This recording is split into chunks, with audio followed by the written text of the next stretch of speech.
yogurt, ginger garlic paste, salt, red chili powder, crushed chili, turmeric powder, white vinegar, oil to TBSP, roasted and crushed cumin seeds, chicken tikka masala to TBSP.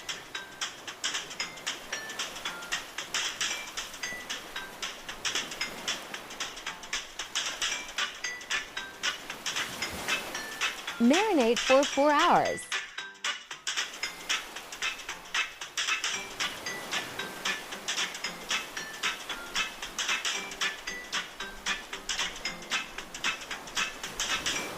Remember, there should be some water under the roast while it's cooking so the chicken stays moist.